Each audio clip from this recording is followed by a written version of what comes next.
Hello friends, welcome to my channel. स्वागत है आप सबका इस वक्त की लेटेस्ट अपडेट में। दोस्तों, जब से हाईकोर्ट का आदेश आया है झारखंड सहायक अध्यापकों की कटअप शिथिलता को लेकर के आपस में बड़े बड़े सवाल उत्पन्न हो रहे हैं और सवालों के घेरे में विवादास्पद स्थिति में सहायक अध्यापक हैं। तो आज हम कुछ सोचे कि कुछ न कुछ नया बता देते हैं। इसलिए दोस्तों, क्योंकि मन में एक हर एक व्यक्ति के मन में कुछ न कुछ नया जो है आता ही है, तो आज मैंने जेटीपीटी सीसीई 2023 में जो नियमावली के अंतर्गत है, उस नियमावली के अंतर्गत मैं लेकर के आया हूं वो बेस्ट चीज़ जिसको मैं आपको बताने जा रहा हूं।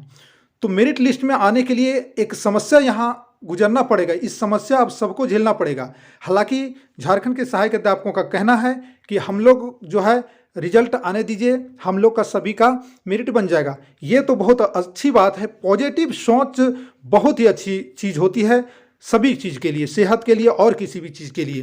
तो आइए हम लोग विशेष चीज़ को समझ लेते हैं कि मेरिट लिस्ट में आने के लिए मैंने क्या आपको बताना। सबसे पहली बात है कि जो आपका कटअप को बिल्कुल जो है शिथिल किया गया था, उस शिथिलता से ये समझ में आ रहा था सबसे पहले कि हमें किसी भी पेपर 1 तो क्वालिफाइंग था, उसको तो दिक्कत नहीं है।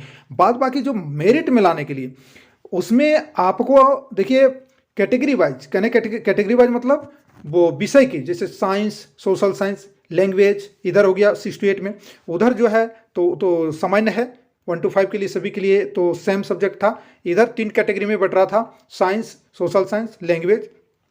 तो मेरा कहना है कि 6 to 8 में तो दिक्कत थी, कैटेगरी को देखते हुए, सब्जेक्ट को अलग अलग देखते हुए उनके लिए तो चुनौती थी ही, लेकिन 1 to 5 में अब एक चुनौती आ गई है।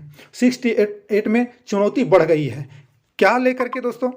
अब सवाल ये है कि पहले शुरू तो आपको तो कटअप पर ध्यान नहीं देना था, जितने सीट है फिर भी साइंस में जो है सीट बच रहे थे। ठीक है, सोशल साइंस में काफ़ी जो है चुनौतियां थी, संघर्ष करना था उनको। तो सोशल साइंस वाले अभ्यर्थी जो सहायक अध्यापक के थे वो तो निश्चित पढ़े होंगे, क्योंकि उनको जो है मेरिट में आना था, सीट कम थे और ज़्यादा कैंडिडेट थे। साइंस वाले तो बिल्कुल सोचे होंगे कि चलो भाई साइंस। और दूसरी बात है कि साइंस का प्रश्न भी ऐसा लेवल का था, करते तो करते क्या, मजबूर सहायक अध्यापक को निश्चित मजबूर किया गया है। तो साइंस वाले में तो ऐसे भी पढ़ना बहुत दिक्कत की बात थी, प्रश्नों का लेवल भी बहुत हाई फाई था, इसलिए उनकी बात तो यहाँ पर मैं नहीं कर सकता हूँ। उनके लिए तो वो कटअप शिथिलता वाली ही चीज़ बहुत ही अच्छी थी, बेहतरीन थी। लेकिन बाकी के लिए दिक्कत है और उनके लिए और ज़्यादा दिक्कत हो गया। दिक्कत इस बात को लेकर ये हो गया कि पेपर वन तो क्वालिफाइंग है, उसकी दिक्कत नहीं है, वो तो सब कोई क्वालिफाइड हो गया। लेकिन अन्य पेपर में क्या है, पेपर 2 और पेपर 2 एंड पेपर 3 और पेपर 4 की बात करें तो पेपर 2 और पेपर 3 में कोई कंडीशन नहीं रखा गया है कि इतना परसेंट आपको लाना है। लेकिन ऑल ओवर पेपर 2, पेपर 3 और पेपर 4, ये 6 to 8 की बात कर रहा हूँ, तो इन 3 पेपर को लेकर के मेरिट बनेगा।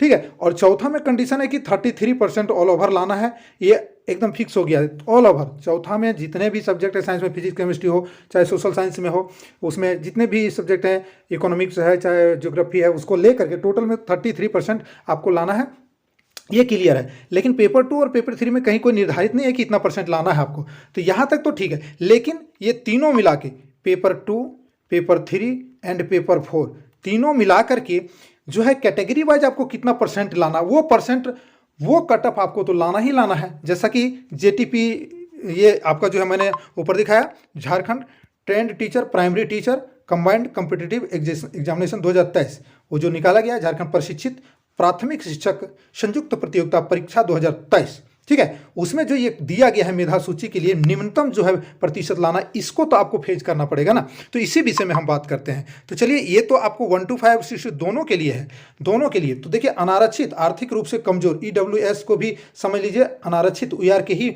अंदर रखा गया है। तो इनको 40% तो लाना ही लाना है मेधा सूची में शामिल होने के लिए। अगर इससे कम लाते हैं तो आप मेधा सूची में नहीं जाएंगे। तो ये चीज तो यहां पर समस्या है ना, इस चीज को लोग नहीं समझ रहे थे। दूसरा में अनुसूचित जाति, अनुसूचित जनजाति एवं महिला को 32% ऑल ओवर लाना ही है। अगर 6 to 8 की बात करें तो पेपर 2, 3 और 4 में, और अगर उसकी बात करें 1 to 5 में तो 2 और 3 मिला करके, ये दोनों मिला करके कम से कम तो आपको ये चीज लाना है ना, 40% और 32%। इनको अत्यंत पिछड़ा वर्ग के लिए तो यहां दिया है 34% लाना है आपको। एनेक्सर 1 ठीक है, 34% आपको लाना ही लाना है, चाहे आप पेपर 2, 3 में क्वालिफाइंग नहीं है छोड़िए, लेकिन सभी मिला के 6 to 8 में 2, 3 और 4 मिला करके आपको लाना ही लाना है। वहीं पर बात करते हैं 1 to 5 के लिए, 2 और 3 के लिए, तो वो अपने लेवल के अनुसार सोचते जाए 1 to 5 में कौन से पेपर मेरिट बनाएंगे, तो उसमें दोनों में जोड़ करके, और पेपर 6 to 8 के लिए 3 पेपर मिला करके। पिछड़ा वर्ग के लिए एनेक्सर 2 में देखिए 36.5 यानी 36.5% आपको लाना ही लाना है, ये ना समस्या है। आदिम जनजाति के लिए 30% ये लाना है। तो यहाँ पर सहायक अध्यापक जो टेट पास हैं उनके लिए समस्या खत्म नहीं हुई है, ये समस्या से गुजरना ही पड़ेगा, इनको झेलना ही पड़ेगा। और जो कुछ मेहनत किए होंगे साइंस को छोड़ करके, साइंस कैंडिडेट के लिए तो मैं नहीं कह सकता हूँ कि इंटर लेवल का प्रश्न थे ग्रेजुएशन, तो वो तो भाई वो थोड़ा सा टफ था, बाकी को तो निश्चित पढ़ने की यहाँ पर जरूरी थी, और बहुत से ऐसे शिक्षक होंगे जो निश्चित नहीं पढ़े होंगे। तो ये कट ऑफ शिथिलता का जो है एक जो कैबिनेट से पास होने के बाद जो मन में बैठा एक प्रकार का छाप, उससे पढ़ाई में बाधा उत्पन्न हुई और आज समस्या उत्पन्न हुई है। ये बात नहीं है कि समस्या नहीं, ना कहने से ये सत्य बदल नहीं जाता है।